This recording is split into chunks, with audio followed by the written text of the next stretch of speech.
Hello et bienvenue dans cette nouvelle édition de Bullet Journal de juillet 2021. Pour cette mise en place, j'ai choisi comme thème la fête foraine parce que pour moi, le mois de juillet, c'est l'arrivée des fêtes foraines dans toutes les villes et j'adore la fête foraine. En plus, récemment, je suis allée à Disney, donc j'étais vraiment dans le mood festif, parc d'attractions, etc.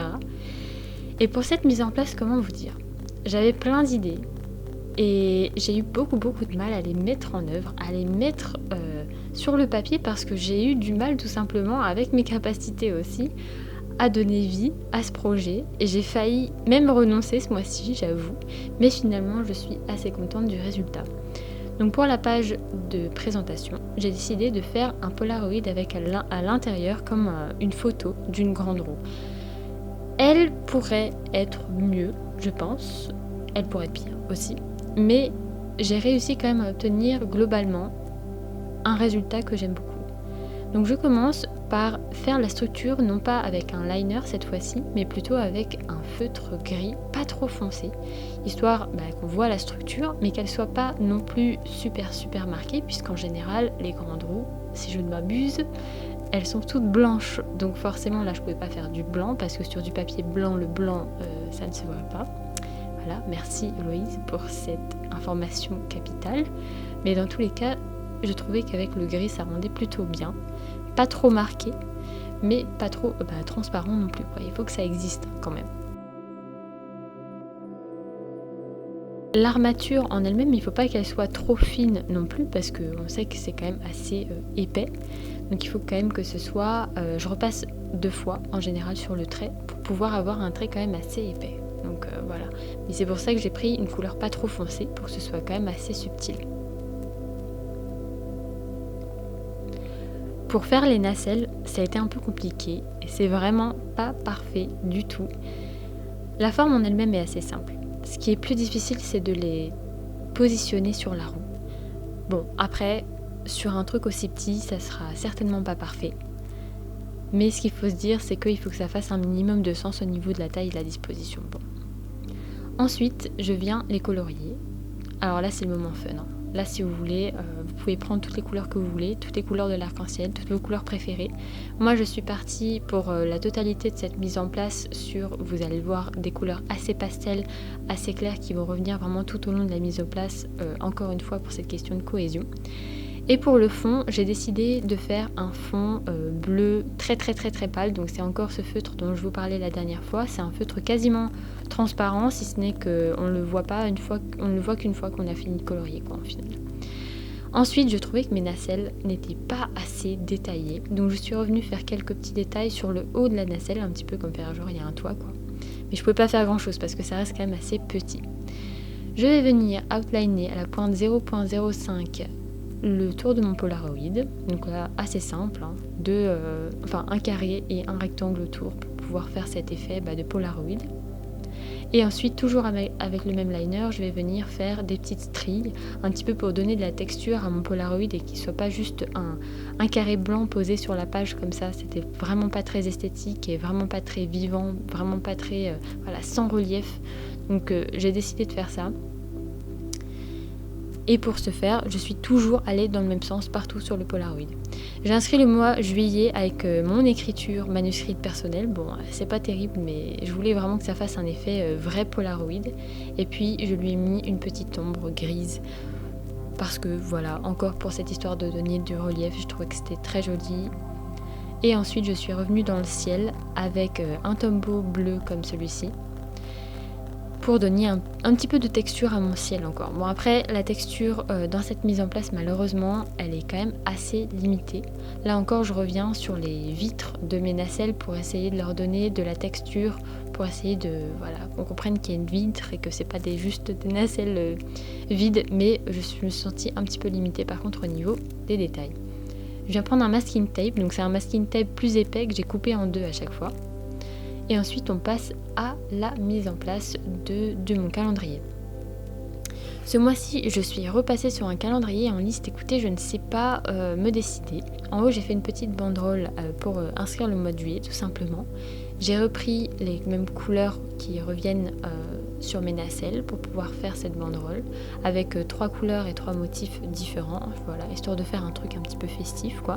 Et puis à l'intérieur de ces petits fanions triangulaires, je vais pouvoir mettre mon mois de juillet, hein, tout simplement.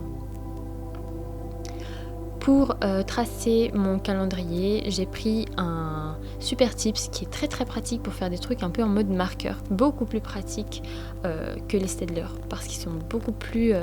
la mine est beaucoup plus pratique pour faire ça tout simplement. Les Staedtler c'est impossible de faire un truc droit donc bon voilà, c'est bien, je suis quand même contente de les avoir. Ensuite, sur la page de droite, j'ai décidé de faire une petite page avec des choses qui me faisaient penser à la fête foraine, tout simplement. Alors moi, évidemment, quand je pense fête foraine, je pense nourriture. Pour la barbe à papa, sachez que j'ai acheté ce Tombow exprès parce que je savais que j'allais faire une barbe à papa. Voilà, c'est ça mon niveau de professionnalisme. Et il est super et je vais l'utiliser encore, c'est sûr. Ensuite, à côté, j'ai fait un petit ticket, genre un ticket de manège, un ticket de cirque.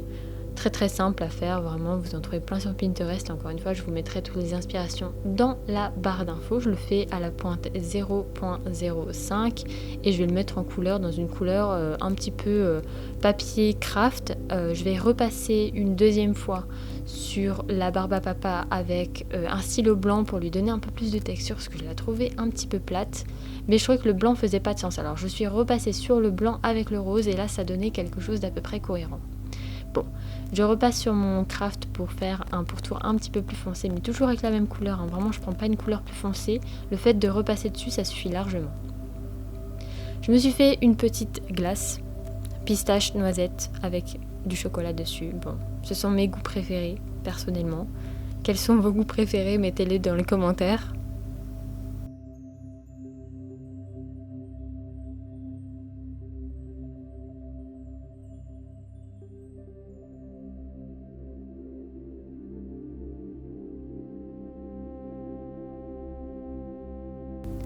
Sur le côté, j'ai fait 2 ballons. Alors les ballons, c'est le truc le plus facile à faire hein, de l'histoire du dessin. Du coup, j'ai pas forcément envie d'expliquer plus que ça. J'ai fait 2 couleurs que j'aimais beaucoup, mais j'ai colorié le deuxième hors caméra parce que ça ne se voyait pas, voilà. Et ensuite, j'ai fait une deuxième glace. Cette fois-ci, une glace un peu à l'italienne parce que franchement, ce sont les glaces les plus jolies à manger. C'est chiant parce que ça coule, mais franchement, elles sont trop jolies. Donc encore une glace, moi je suis team glace, hein. Je suis pas trop team bonbon, je suis plutôt team glace. Encore une glace à la pistache, même si avec la couleur on pourrait dire que c'est une glace au matcha, parce que c'est très à la mode. Donc j'ai remis mon cône un petit peu en détail aussi pour lui ajouter un peu de relief, parce que je trouvais qu'il faisait un peu tristoun comme ça. Donc j'ai colorié les deux côtés avec mon craft que je repasse.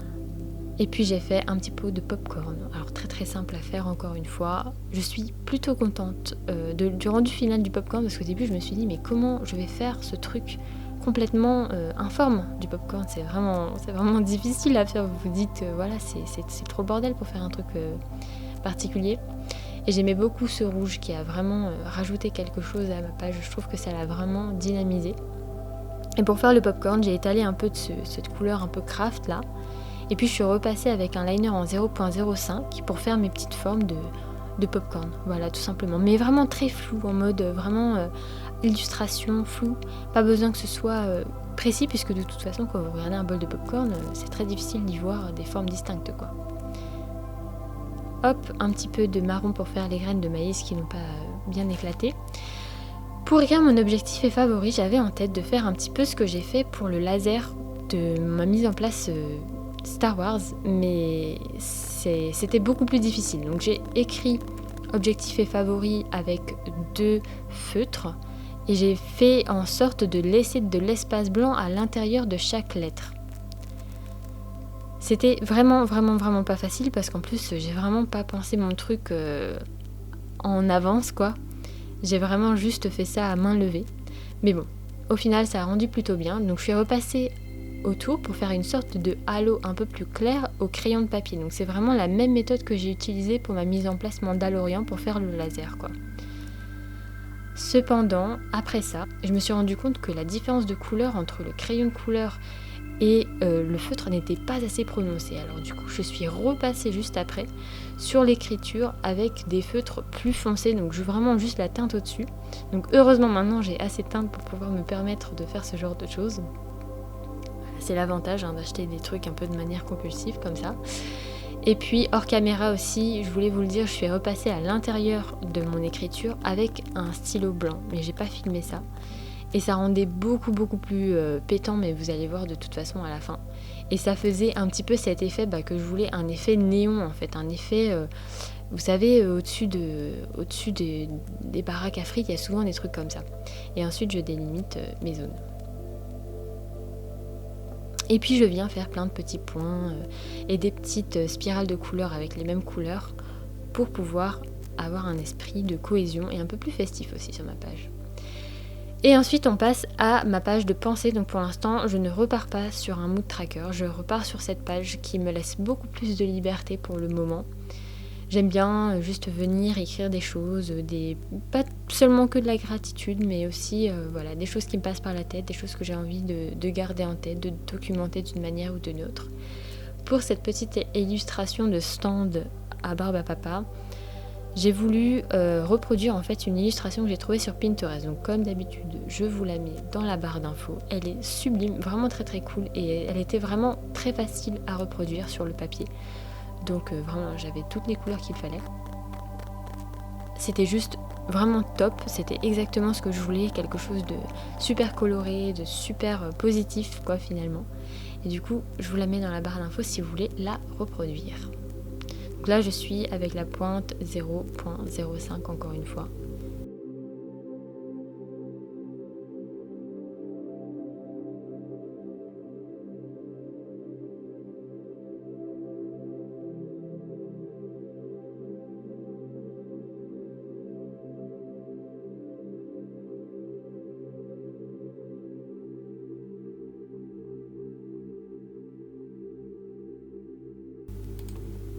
Et je passe à la mise en couleur. Alors là concrètement, pour la mise en couleur, vous pouvez faire un petit peu ce que vous voulez. Moi j'ai décidé de suivre un petit peu les couleurs qu'il y avait sur l'illustration de base parce que je les trouvais très jolies, je trouvais que c'était très cohérent et que ça allait très bien avec le reste de ma mise en place.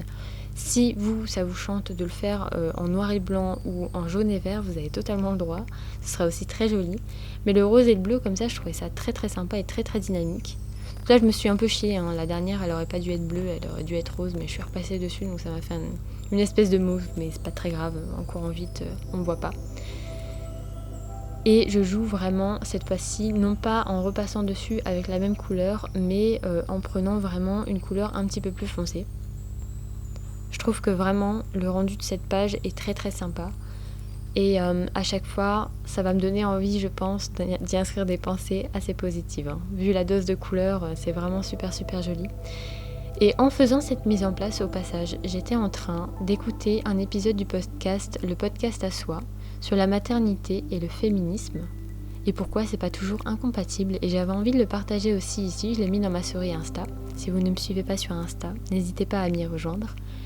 Mais j'ai adoré cet épisode, je l'ai trouvé hyper constructif, génial, très bien construit comme tous les épisodes du podcast à soi.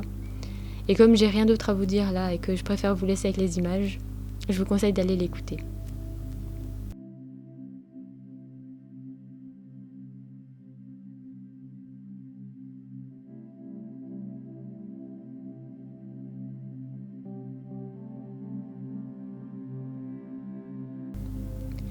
Je rajoute des petits confettis de plein de couleurs autour et je trouve que cette page est juste sublime.